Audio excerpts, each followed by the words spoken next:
What all goes into my concrete tile roof? I can't find this information anywhere.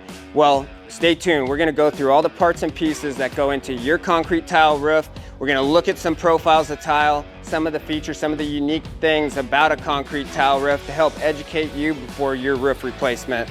So we're gonna start with looking at some some profiles. In our previous video, are my concrete tiles reusable? Check that one out if you haven't seen it. We talk about this, but I wanna look at it again real quick. We're gonna start with this profile right here. This is a villa style profile, a W profile. Looks like a W. Very easy. Roofers are very simple-minded creatures. So W, it looks like a W, it's a W. We got a S and we got a flat. Pretty simple. So here we got a S profile. Depending on the manufacturer, again, watch our previous video, talk to your contractor. Is that tile still available? What's gonna be the process or procedure if it's not available? What's our plan of action when we get there? This is all good stuff to know prior to going into your roof replacement. So we got an S tile. Here's one I don't believe that we talked about in our previous video. I would consider this a flat profile tile, but it does have a little bit of a wave to it.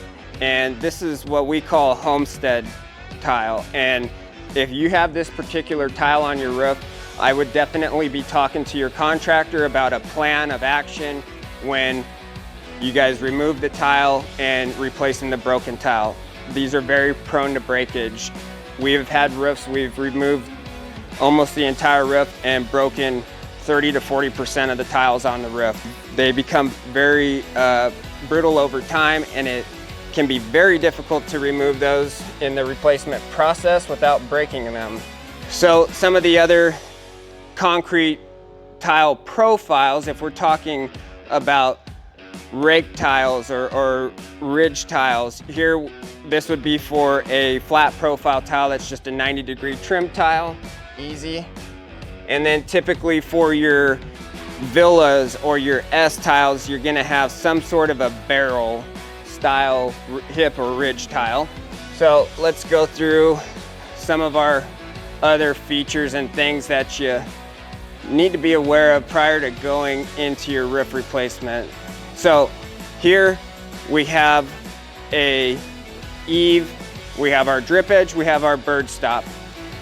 Now, most houses that are in that 25 to 30 year range that you're getting ready to do your underlayment, you won't always see the bird block on there.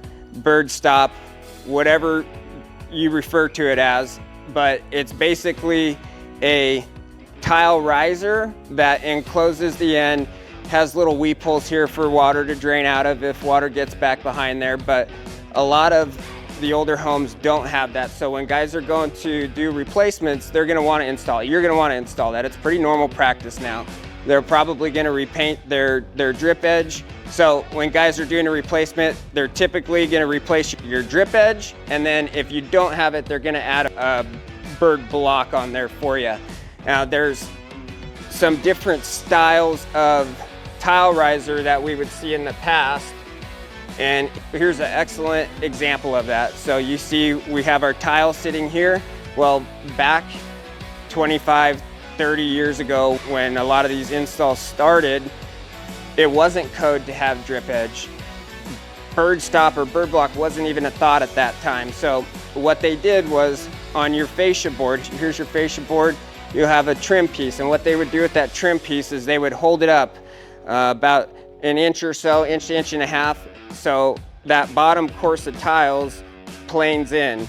You have to raise that bottom course so it all looks nice and uniform and you don't have a weird drop at the end. So when they go to do a replacement, they can't just install their drip edge and their bird stop right over the top of that. They're gonna have to do something with this trim piece, because the way it ultimately looks is, let's see if I can draw this, change the color here.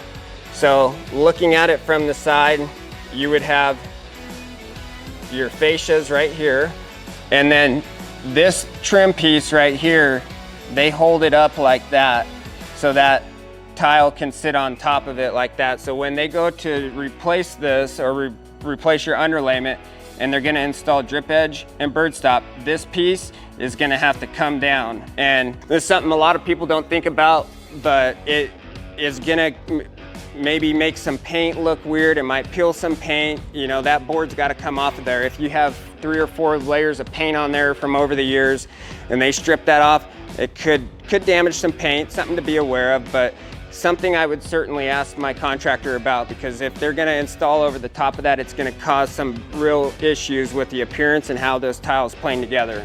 So here's another unique scenario. So in this case, they have a bird block or bird stop installed, but they have no drip edge. So more than likely, in this case, it looks something like this. Their fascia's there, your trim's there, and then they install their bird stop there on top of it. Drip edge is code now, so that we're gonna have to install that on this roof, and we did when we replaced it. So a few things to be aware of. Definitely want to take a look at your eaves and see what you have up there for drip edge or bird stop, or if you have any of it. These are important things. This stuff is going to keep birds, critters, dirt, dust, debris, all that stuff out. If you don't have that up there, it's going to really shorten the life of your underlayment up under those tiles on the eaves. So a few things that you should be aware of if you're going into your concrete tile underlayment replacement. And there's different profiles to match all those tiles we spoke about. If you got a question, if you're not sure what needs to be done on your roof, give our guys a call at TSM Roofing. They're gonna come out, we'll give you a comprehensive report on the condition of your roof, the things that need to be done, proper repairs to bring you back to a waterproof roofing system. 623-213-8267. We'll talk to you soon. Hey guys, if you enjoyed this video, don't forget to like, comment, subscribe. It helps us keep bringing you this great roofing content. Thanks for watching. TSM Roofing, we got you covered.